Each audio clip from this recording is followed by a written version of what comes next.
On the street, being attacked by multiple armed opponents is a fact of life, though many martial artists spend little time training for it.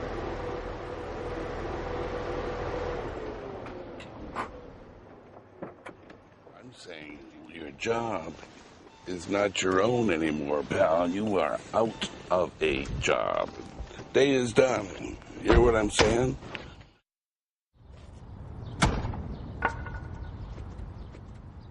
Hey, man, you cut me off back there.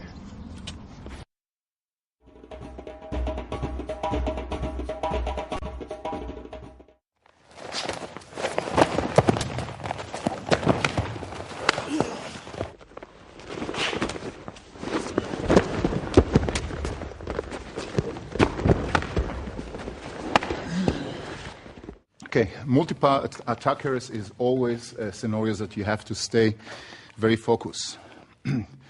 In different scenarios, you have to act differently, but when you're working with a group of people that attack you, you have very slim chances to survive. You have to realize that. So what you want to do is to line them up. Like this situation would be great. But on the other hand, if I will be in between them two, that's not going to be a great thing for me. If they line up this way, they cannot attack me both at the same time.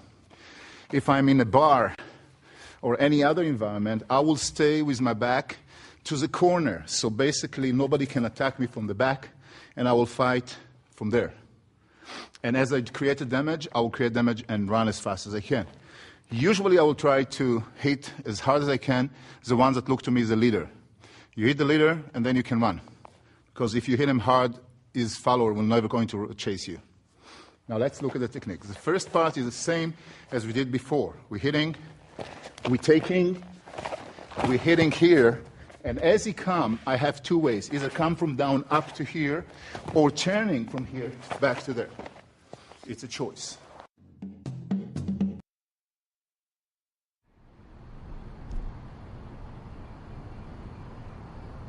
Usually done to women, but sometimes to men, the grab from behind can be hard to deal with, especially since it is a surprise attack by nature.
The key point is somebody choking from the back, or actually not choking you, grab your head or your mouth. If it's a situation that the hand is here, the first thing you will try to do is actually bite, which is a very good thing to do. Bite the hand so the hand won't be that steady there. The second part is you have to remember that you have to stabilize your balance, because people who hold you here usually will do this. Push your hip back and you feel unsteady, and then you feel like a victim. In order to avoid that, what you have to do is the following. Now, you'll have to hold my mouth, but let me talk, otherwise I'll bite you. So, take me like out of balance here, that's it. This is a situation. In order for me to maintain balance, I'm shifting my hip from here to here. And all of a sudden, because he don't control my lower body, he's controlling the upper body. Nothing is stopping me from moving my legs. So as I'm arching back here, take me even more with arch, my foot is going behind him.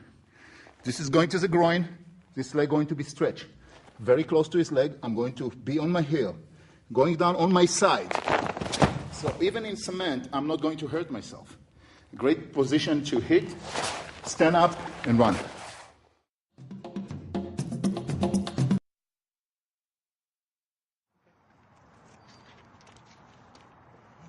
Most people recommend that if someone tries to rob you with a knife, you should just give them the money.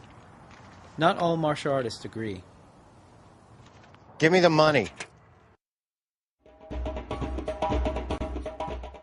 Give me the money. Anything you want, man. Give me the money.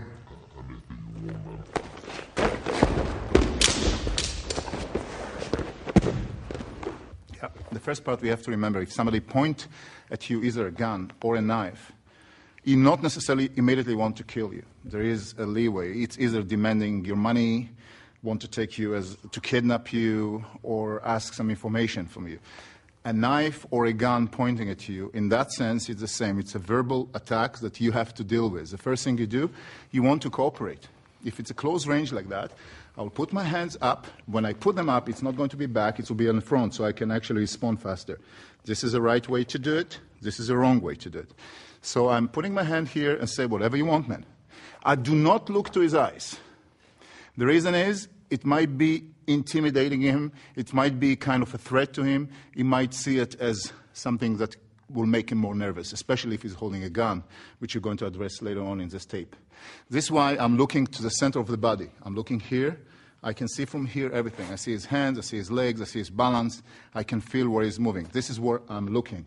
And now from here, my hands will be the following. As I'm standing with my hand here, one hand going to push his hand away, and my thumb in middle of his fingers, right there.